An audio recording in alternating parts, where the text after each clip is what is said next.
Hello and welcome to Lard Island, the home of Two Fat Lardies, for this, the third video in the series previewing our forthcoming chain of command rules for World War II.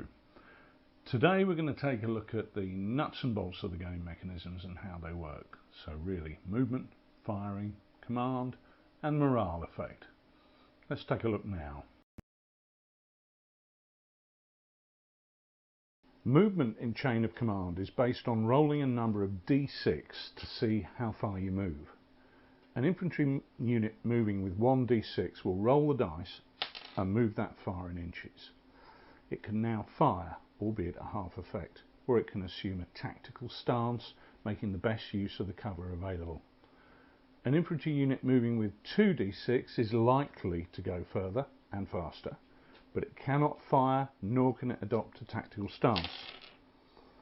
An infantry unit can move with 3d6, representing a pell-mell dash, something you really only want to do if you're stuck in the open, but this will add some disorder to the unit to reflect their lack of good order at the end of the move. Again, you roll the dice and that's how far you move in inches. AFVs generally move a bit faster than infantry, often adding additional pips to the dice they roll, depending on how fast that vehicle is. If they move with just 1d6, they can fire their main gun. If they move with 2d6, they can fire their machine guns, but at a reduced effect. And if they move with 3d6, they'll be tending to be tearing along, but will be relatively blind to what's going on outside the AFV and unable to react to what's going on around them.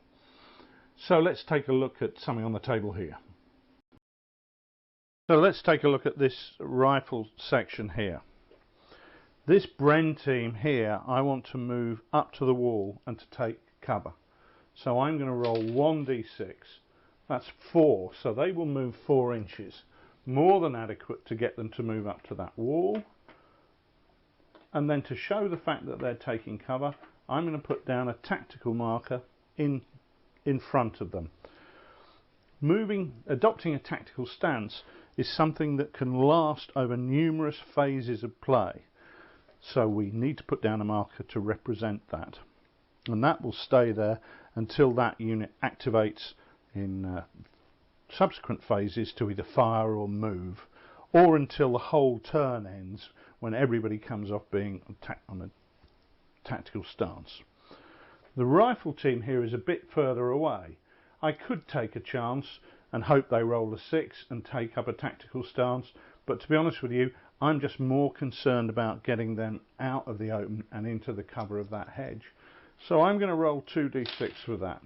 So they've rolled 10, so maybe I would have been lucky, maybe I wouldn't, but again that's perfectly adequate to allow them to move the 5-6 inches that they needed in order to get up to that hedge.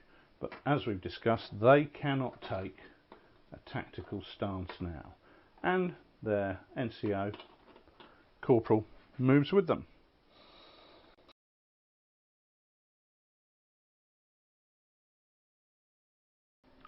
Chain of command is designed for roughly platoon-sized games, with each figure on the table being one man in real life.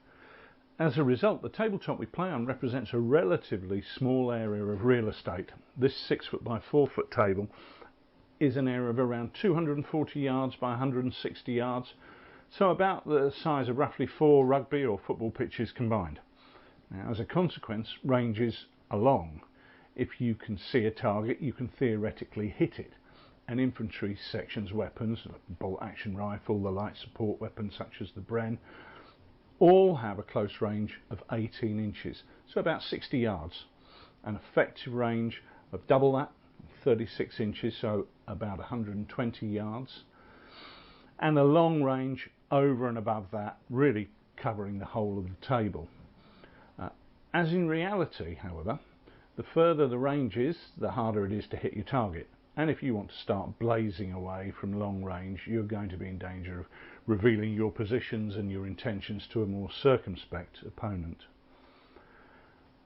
Firing is undertaken by a fire team using a number of d6 depending on the weapons used. The better the weapon, the more dice it will roll.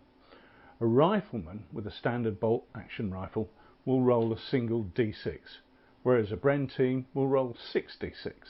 The dreaded MG42 will roll 8d6. That's when it's operating as a light support weapon on a bipod, and if operating as in a sustained fire roll on a tripod, can roll as much as 10d6. Rolls to hit are very simply based on range. At close range we need a 4, 5 or 6 to hit. At effective range this goes to 5 or 6, whereas at long range you're hitting on a 6. And for each hit we then have a simple effect roll depending on the cover that the target's in and adjusted for any troop type. So the better cover you're in, the less effect the fire will have. Very simple. Let's see how we combine the fire and movement rules in a short period of action. Okay, here we have a snippet from a larger game. Let's look again at our corporal and his infantry section, who we saw move up. A 2-inch mortar has moved up to support them as well, and a universal carrier armed with a Bren gun is coming up here. But the British have moved. It's now the Germans' phase of play, and they've responded by deploying a squad to this jump off here, all deployed within 6 inches. Now when you deploy on the table you can't move because the deployment to the jump off point represents their movement up, but they can now fire. So first of all we're going to roll 8 dice for our MG42. The British are still considered to be a whole section because there's 4 inches in between them, but because this group here have gone tactical, the Bren group, and these are not going tactical, they present a better target, so the Germans can focus their fire on them. It's short range, under 18, so that they're hitting on 4s, 5s and 6s. Bad roll for the Germans, they're only 2 hits, but they do have 5 riflemen who are going to roll 1 dice each. See if they can improve on that. So they add another couple. 4 hits in total. The Germans do have a Gefreiter here who is armed with a submachine gun and with a maximum range of 12 inches. That doesn't have any effect here because we're further range than that. So let's roll 4 dice for the British. They're in light cover, so only 6s are killing. However, that's 2 of them, and 4s and 5s count as shock. Shock is an automated morale system which we'll look at in part 4 of this video, but we'll add 1 point of shock to them. That's 2 dead. We do need to check because the corporal is there whether it's him. It's a 6, it isn't. Had they rolled 1 or 2 on a d6 being 2 dead, it would have been, one of those hits would have been on the corporal, which doesn't necessarily kill him, but it can affect him, can affect his command ability through wounds and so on and so forth. So now, with the Germans having completed their firing, the phase shifts to the British. They roll their command dice. So let's roll that here.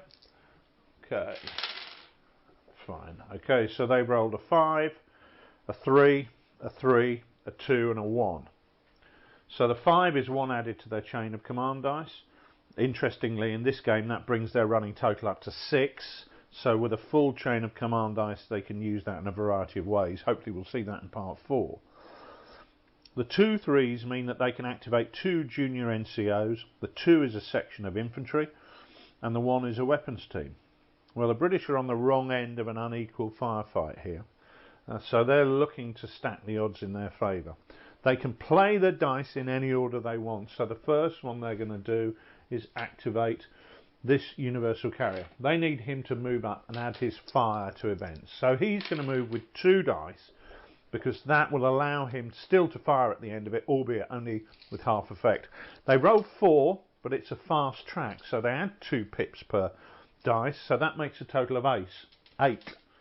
So he moves up there and can now fire. It's a Bren team, normally would fire with 6, but because they've moved, the accuracy is reduced, so they just roll 3 dice for this turn. However, it is 3 hits, 2 5s and a 6. So the Germans are in cover, so they get an opportunity to choose how the hits are allocated. Hits are always divided equally, but if there's an odd number, if you're in the open, the enemy decide where the hit is, the odd hit. If you're in the cover, the Germans decide. So they'll put 2 on the rifle team because obviously they want to keep the MG42 firing for as long as possible. So roll 2 for the rifle team. A pair of 1s, snake eyes, does no good at all. and a 4 on the MG42 adds 1 point of shock. As I said, we'll look at shock in the next stage of this video series. So that's there. Now the British are going to use a 2 to activate this section here. But actually, I think, first of all, what we'll do, we'll change the order there. We're going to use the 1 to fire the light mortar, because depending on what this light mortar does, it might change what the British decide to do with their rifle section. So we'll fire that. They fire 3 dice at this range because they don't have a direct line of sight to the target. It counts as an effective fire. They've done 1 hit, which the Germans now allocate to the rifle section. Any odd numbers are their choice, and once again they avoid any problems. So the British are now going to use the 2 to activate their rifle section, and they're going to remove the tactical marker from the Bren team and open fire with that. You can't be taking the best cover and firing, so they fire with that. At short range they've achieved 2 hits. The British have got a rifle team there of just 3 men now. Again, the SMG is at too long a range to fire, so they'll roll 3 dice and they do 2 hits, so that's 4 hits. So the Germans roll 2 on their rifleman, which is nothing, and another point of shock on the MG42.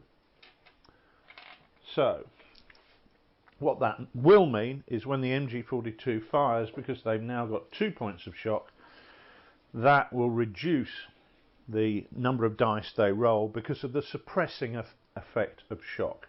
Again, we'll talk about this in part 4.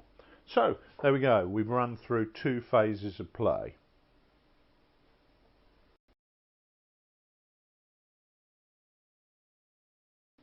So we've seen how movement and firing are D6 based, very simple, entirely intuitive.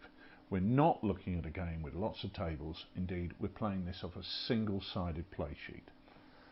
What we've attempted to do with Chain of Command is to keep the core mechanics very simple indeed, so that quickly the rules come as second nature to the players. What is key in Chain of Command and what makes the game different is the command and control system and the abilities of the leaders to influence the game. We're going to take a look at that in more detail in part 4. So join us then